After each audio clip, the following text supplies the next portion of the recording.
द्वारा जो करने की हमारी, जो घर में आराम से चाय, अचार, ठेसा, चटनी और पूरन पोली और आमठी, दिन में कुछ ना कुछ याद आ ही जाता है कि आज ये बना लो, आज वो बना लो, वो बना लो। 7 दिन में भोजन छोड़ जाता है, तुम्हारी रुचि से तुम नहीं खा पाते, जो भोले बाबा तुमको दे देता है वो खा लो। भूख गई, भोग गया, भोजन गया, 3 चीजें। और जिसकी ये 3 चीजें कथा में चली जाए, समझ लो तुम्हें शिव को मिलने में देरी नहीं लगेगी। मिल गया शिव, मिलने में देरी नहीं है, फिर वो मिला। शंकर मिल गया। उसकी प्राप्ति का केंद्र बिंदु है भगवान की भक्ति।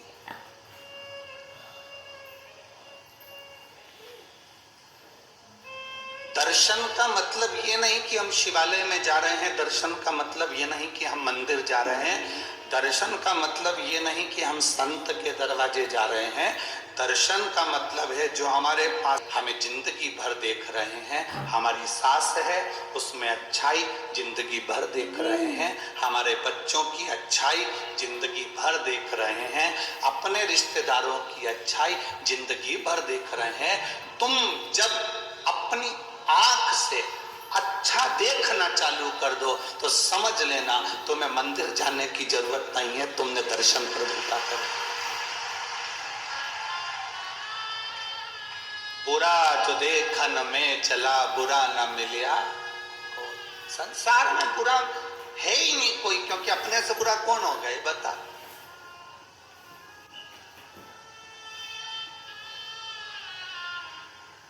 सांप काट लेता है तो उसका इलाज हो सकता है।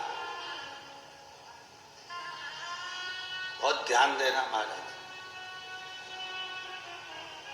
बिच्छू काट ले तो उसका इलाज हो सकता है, कुत्ता काट ले तो उसका इलाज हो सकता है, जानवर काट ले तो उसका इलाज हो सकता है, पर इंसान को काट ले तो इलाज नहीं हो सकता।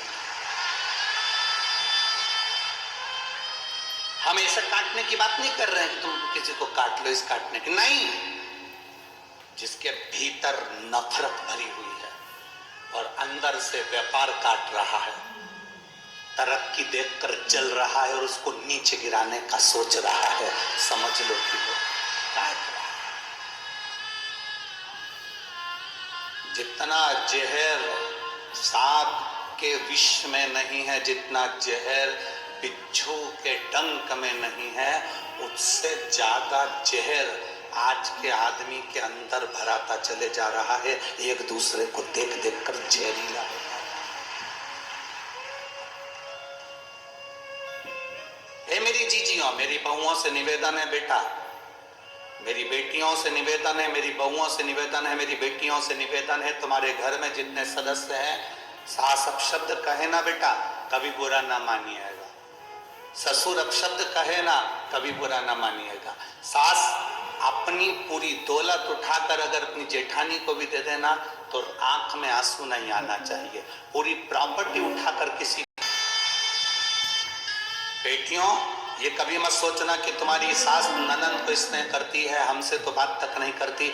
जो घर में नई साड़ी आती है वो ननद को उठाकर दे देती है, कुछ आया तो ननद को उठाकर दे देती है, दे देना, तुम टेंशन मत कर। मरे जा रहा है और मेरी सास उठा उठा कर दिए जा रही है, ये जान लेना कि तुम्हारे पति का पूर्व का कोई कर्जा होगा तो ये सब रिश्तेदार उसको निचोड़ निचोड़ कर लेकर जा रहे हैं।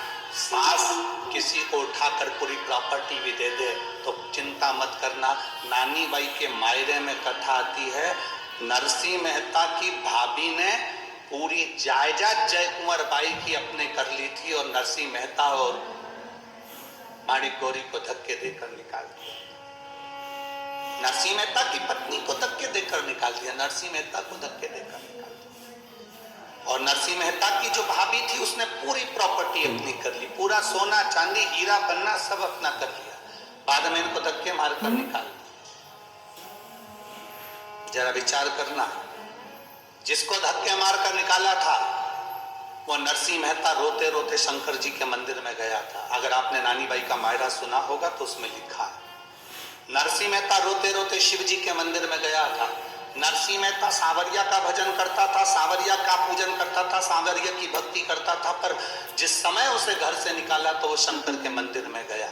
शिव मंदिर में जाकर शंकर के शिवलिंग से लिपट कर रोता रहा, आंख से आंसू बहते रहे, मुख से कुछ कहा।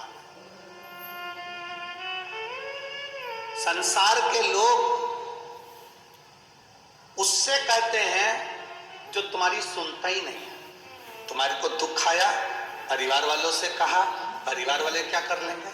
तुम्हारे ऊपर कष्ट आया, तकलीफ आई, परिवार वाले क्या कर लेंगे? तुम्हारे जीवन में तकलीफें बढ़ी, कष्ट बढ़ा, परिवार वालों से कहा, क्या कर लेंगे? आपने अपना दुख उसको सुनाया जो कुछ नहीं कर सकता। अगर ये दुख जैसे नरसिंह मेहता ने शंकर जी के शिवलिंग का स्पर्श कर कर गले लगकर उसको सुना दिया तो देवाधिदेव महादेव ने नैया पार लगा दी,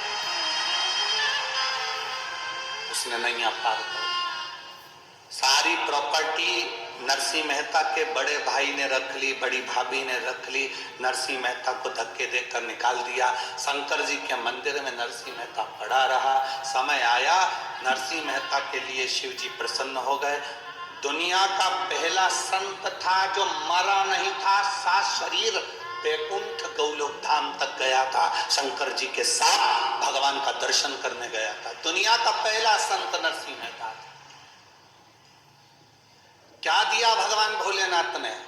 सारी दुनिया का धन दौलत संपदा सब भोलेनाथ ने नरसिंह जी को दे दी, सांवरिया जी के कहने पर। अब इसके पास में माणी कोरी के पास में धीरे धीरे नरसिंह जी के घर में धीरे धीरे मकान जमीन जायदाद सब बढ़ गई। सास उसको दे गई थी, दे दे, उसको कुछ मिल गया था, मिल जाए।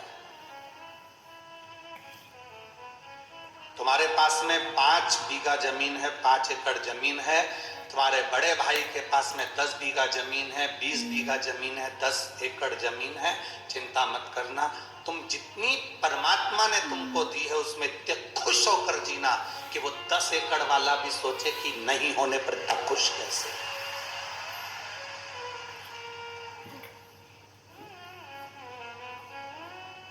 आज हमारे वो सूरत वाले सोमानी जी आए थे तो वो कह रहे थे, गुरुजी एक हमारे पास वाली साधारण है, बहुत साधारण, बहुत दुखी है, शायद जिंदगी में सबसे ज्यादा दुखी हुई है।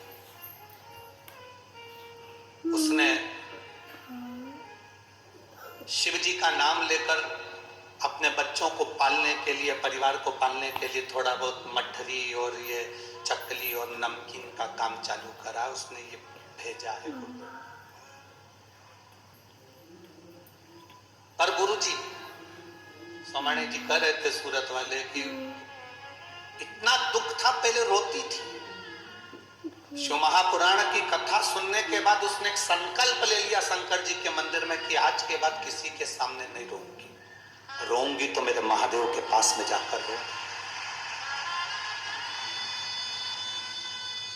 अब जब भी किसी रिश्तेदार से मिलने के लिए या कोई रिश्तेदार मिलने के लिए आता है तो इतनी हंसती है, प्रसन्न होती है, खुश होती है, इतनी प्रसन्न कि रिश्तेदार सोचते हैं कि इसकी जिंदगी में इतना दुख है और इसके बाद इतनी खुश कैसे रह लेती है। बाबा आप कहते हो ना कि शंकर जी के सामने खुश होकर जाना, भले जिंदगी में कितना भी दुख हो, एक ना एक दिन बाबा आशीर्वाद दे ही देता है कि तू ऐसी खुश हमेशा।